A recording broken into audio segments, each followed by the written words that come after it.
Ragazzi, io sono elettrizzato perché nonostante non dorma più o meno da 40 ore e non abbia mangiato per riuscire a organizzare anche questa live nonostante le altre cose che faccio, l'ho organizzata perché me l'avete chiesto in tantissimi. È un tema iper interessante indipendentemente da quello che ha combinato GameStop, cioè fare uno scoppio quasi in verticale e aumentare quasi del 20.000%, quindi di 200 volte per alcuni investitori fortunati. E adesso andiamo a parlare di tutto questo.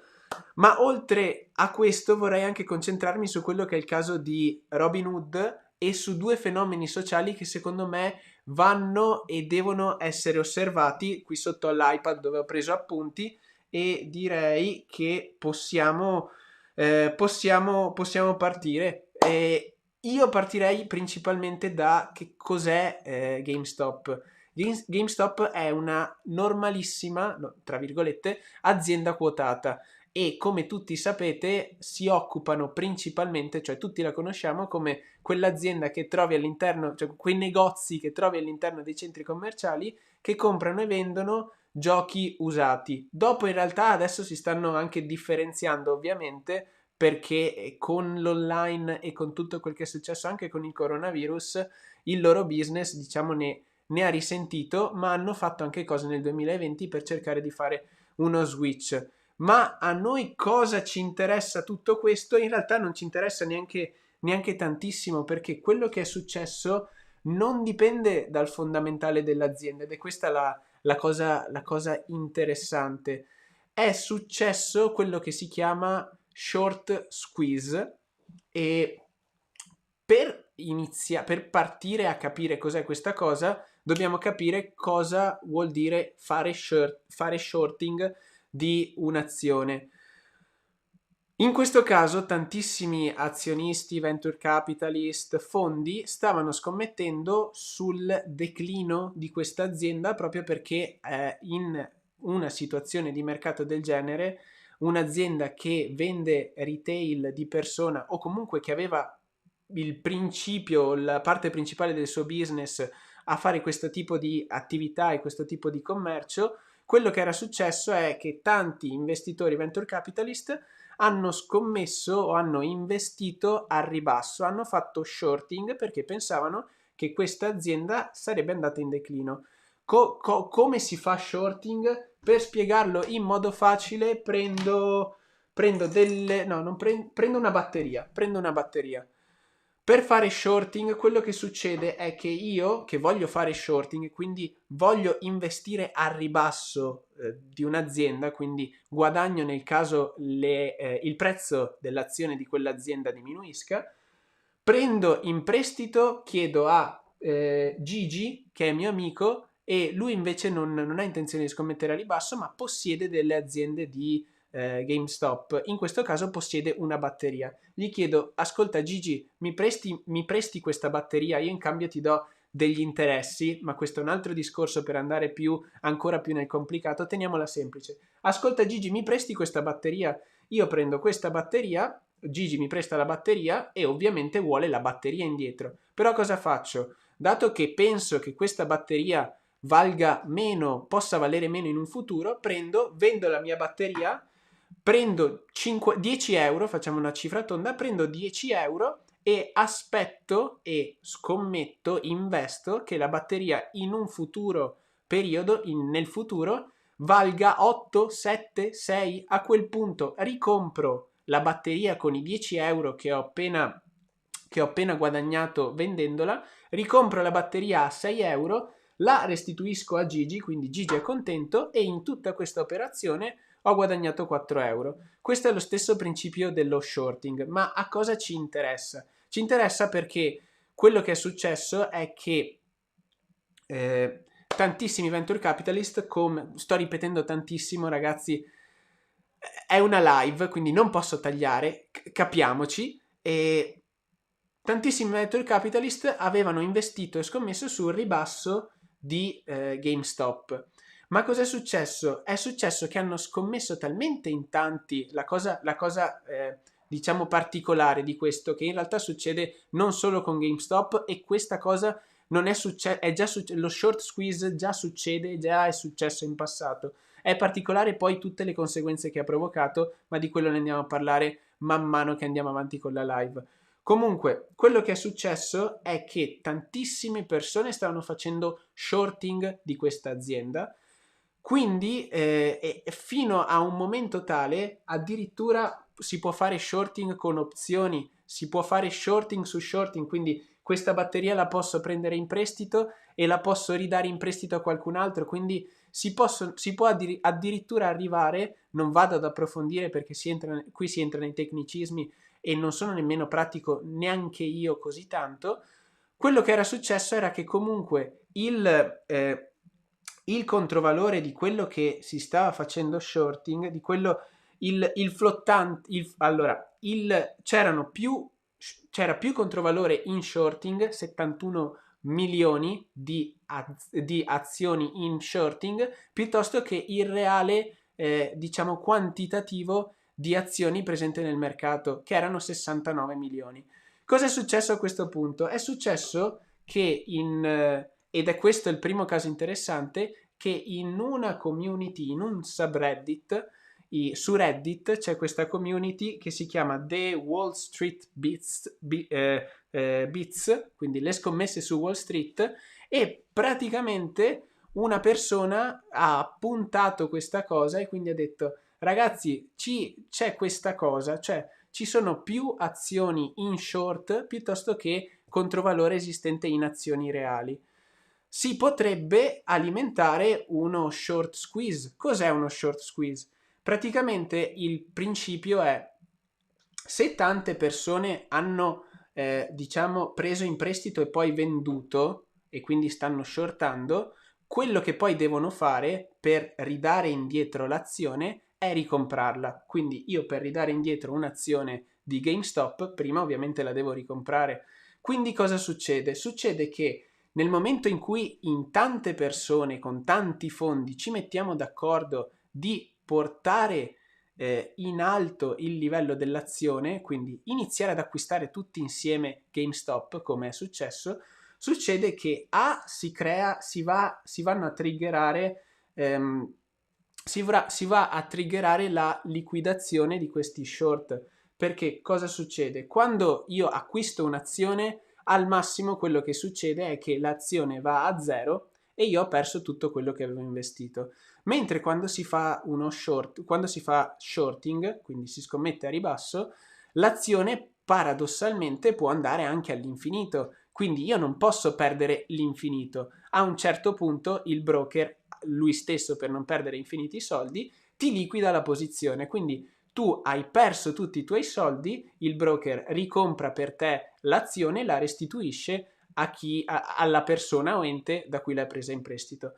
Quindi cosa succede nel momento in cui tante persone insieme si organizzano per comprare GameStop? Succede che in questo caso è successo che tante persone si sono messe insieme tramite questo subreddit, dove tra l'altro questa cosa è ai margini della legalità e bisogna capire anche effettivamente quanto o meno legale sia, ma perché alla fine quello che succedeva una volta, e poi ne andremo a parlare, e quello che è spesso successo, è che influenzare un mercato così tanto lo potevano fare o potevano permetterselo di fare soltanto chi aveva tanti soldi, quindi i venture capitalist, i grandi fondi. In questo caso è successo che il mercato è stato influenzato da tantissimi piccoli retail investor e quindi nel momento in cui tutti insieme si sono organizzati, tra l'altro è stata un'organizzazione abbastanza irripetibile, perché nel momento in cui effettivamente ci sia un'organizzazione fatta così bene, anche le istituzioni e il mercato centrale se ne va ad accorgere e cerca di regolamentare questa cosa, perché è pura speculazione questa, non c'è nessun fondamentale sotto GameStop perché valga adesso è passata da $20 a $400, poi è tornata giù, adesso sta a 190, non so, balla tantissimo, è iperfluttuante, c'è tantissima speculazione.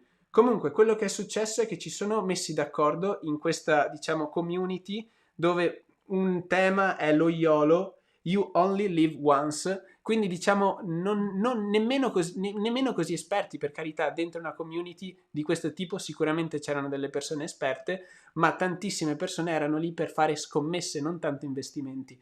E quindi diciamo che questo non è assolutamente un consiglio finanziario, e anzi, facendo una cosa di questo genere hanno rischiato e avrebbero potuto tranquillamente perdere tutto. Ovviamente questa cosa gli è andata bene perché hanno messo insieme un capitale tale, comprando GameStop, da far salire abbastanza l'azione per far scattare le prime liquidazioni di grossi fondi o azionisti, e il far scattare queste liquidazioni di questi grossi fondi e azionisti, le liquidazioni in shorting, ha fatto partire un acquisto enorme. E quindi, perché come vi dicevo prima, quando vengo liquidato e sto facendo uno shorting, devo obbligatoriamente ricomprare l'azione, e quindi quando sto Grazie Siri.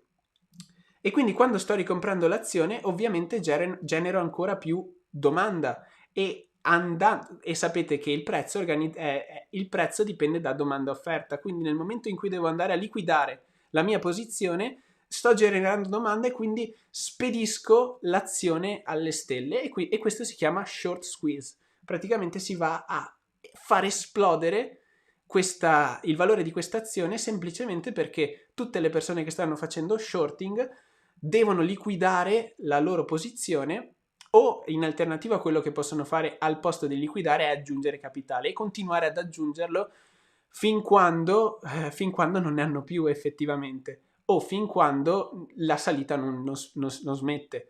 In ogni caso è successa questa cosa, l'azione è arrivata a $383, pura speculazione, perché i fondamentali di GameStop, per carità, l'azienda poi si è rinnovata nel corso dell'ultimo anno, si dice che stia facendo accordi con Microsoft e ci sono delle cose in cantiere, però sicuramente i fondamentali dell'azienda non valgono la sua quotazione attuale.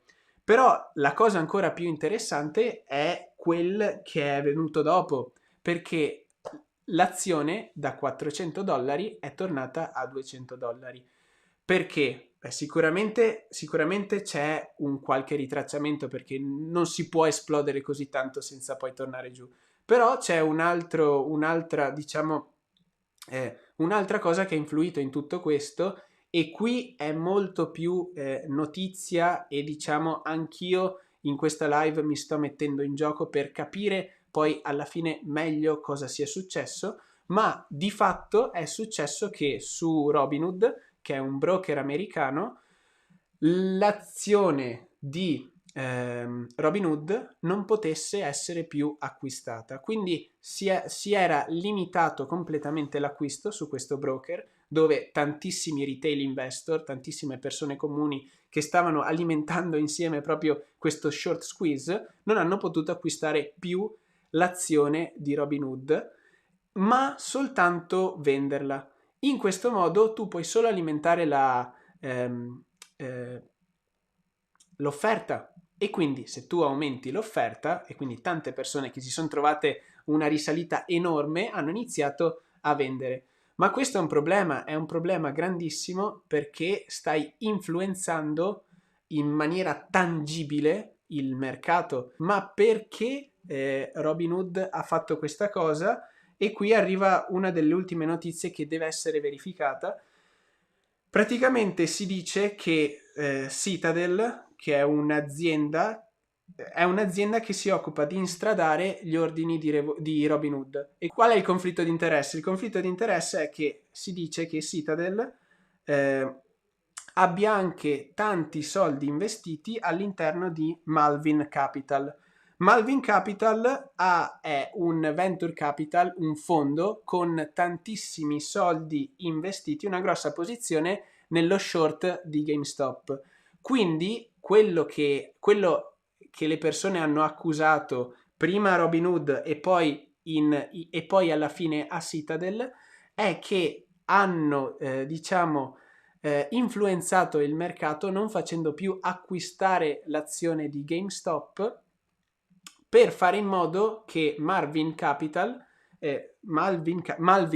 scusate, per fare in modo che le posizioni di Malvin Capital non venissero liquidate, proprio perché questa Malvin Capital aveva tantissime posizioni in short di GameStop.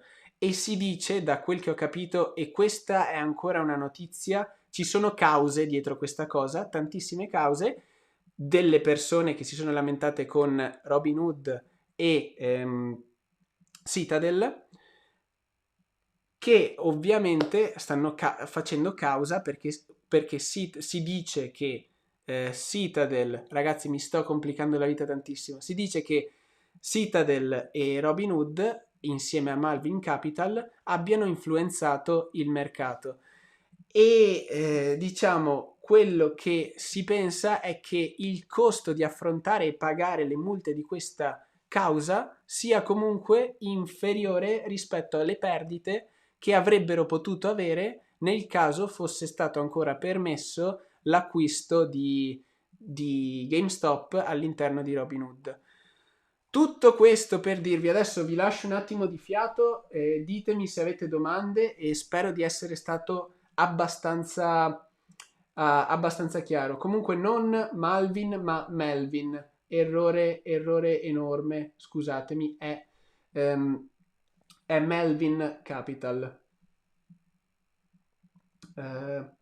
Avete qualche domanda in questa fase? Perché altrimenti passo ai due fenomeni sociali che secondo me in tutto questo sono da osservare, soprattutto per andare a vedere dove A dove investire, B dove si sta spostando il mercato.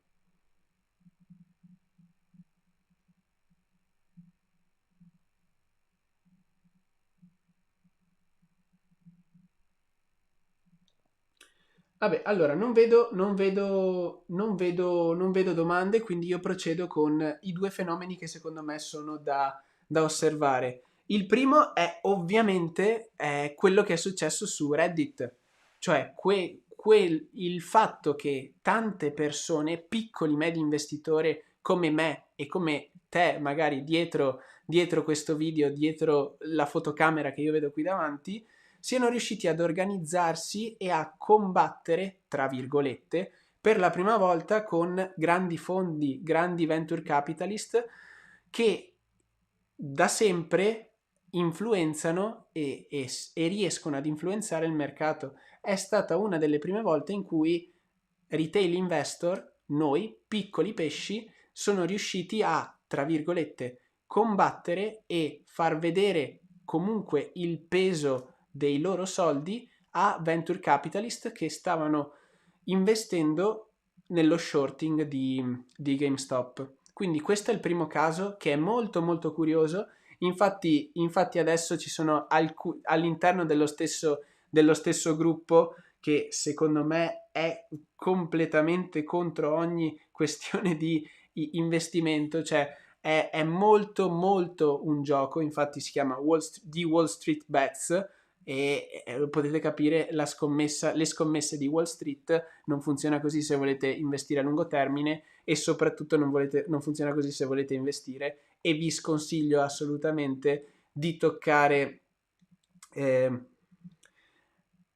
GameStop in questo momento e soprattutto di andare a prendere consigli in quel gruppo. Però quello che stanno facendo è cercare di riorganizzarsi per andare a fare altri short squeeze in aziende che hanno situazioni simili dove ci sono più shorting rispetto che azioni reali.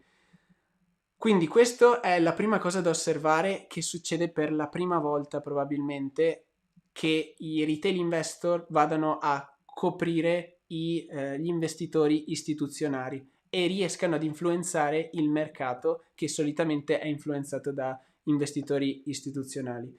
La seconda cosa è che le persone si stanno accorgendo di quanto questo mercato, quindi il mercato finanziario tradizionale, sia centralizzato, perché nel momento in cui l'azione era andata a 383 dollari, mi pare che fosse il picco, 383 dollari,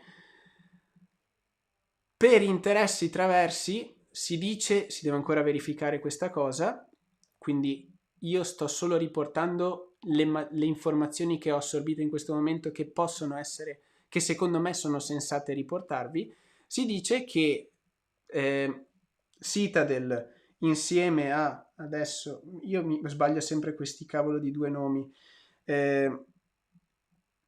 Citadel insieme a Melvin Capital abbiano influenzato il fatto che poi all'interno dei broker non si potesse più acquistare questa azione e quindi lo short squeeze poteva andare ancora più alto, si suppone, non si sa, e quindi abbiano permesso il ritracciamento e siano riusciti a prendere fiato in un modo ingiusto, in un modo non governato dal mercato, in un modo governato semplicemente dal fattore di potenza economica e connessioni, cosa che è ingiusta per l'equilibrio e la libertà del mercato.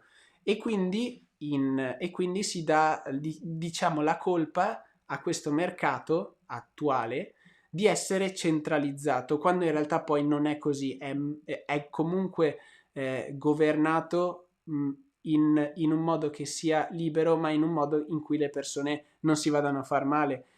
Ci sono i casi in cui la borsa in alcune giornate non apre, perché altrimenti sarebbe un danno sia per gli investitori sia per l'economia che per chiunque stia facendo spostamenti con determinate azioni o comunque con determinati investimenti.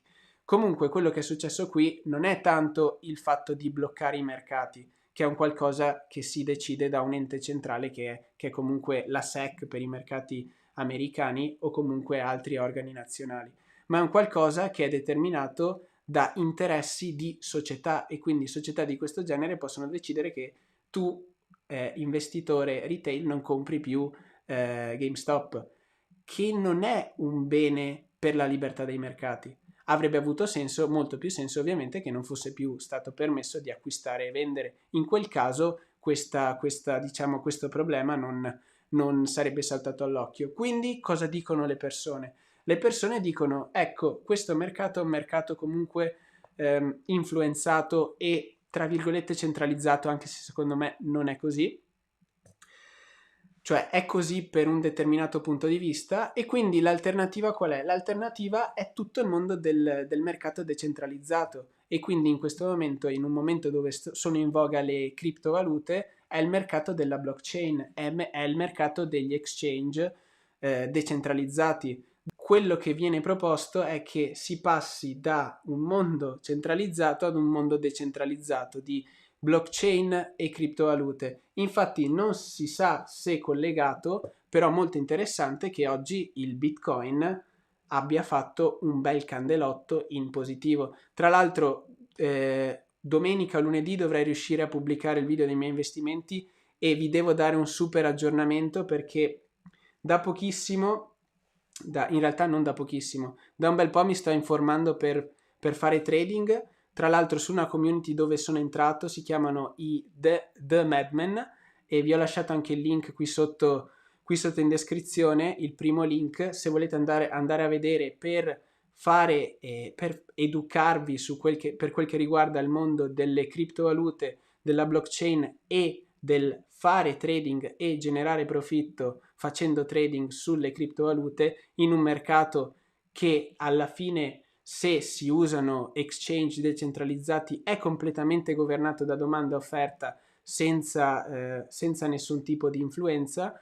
Andate a vedere, io in questo momento sto usando tutto quello che avevo in cripto per fare trading e mi sto togliendo, anche con l'aiuto di questa community, delle diciamo discrete soddisfazioni, e quindi andate a dare un'occhiata, e ogni cosa di cui ho detto ogni cosa che ho detto in questo video ovviamente è notizia, va approfondita e soprattutto non c'è nessun consiglio finanziario. Spero che, nonostante io sia veramente morto, perché sono morto in questo momento, perché per riuscire a tenermi informato e portare avanti tutto il resto veramente sto facendo i salti mortali, e spero che comunque questo video, che secondo me può essere tranquillamente approfondito con persone più esperte e tecniche di me, tra l'altro da quel che ho capito anche Pietro Michelangeli, che vi consiglio di andare ad osservare, farà una live dove parlerà di di questo argomento, quindi approfondite, però in un momento del genere osservate, perché è veramente curioso quel che sta succedendo, è interessante, affascinante e per me elettrizzante, però non toccate i vostri soldi, soprattutto se non conoscete. Detto questo, spero che il video e questa live vi siano piaciute e vi lascio un po' di tempo per delle domande, però ragazzi, io ho una fame e un sonno che non avete nemmeno idea, quindi, quindi vi direi che per cercare di mantenere anche questo video il più diciamo visualizzabile possibile anche in un futuro, chiudiamo qui e niente, ci vediamo alla prossima avventura. Ciao a tutti ragazzi. Allora, qui finish. Ciao.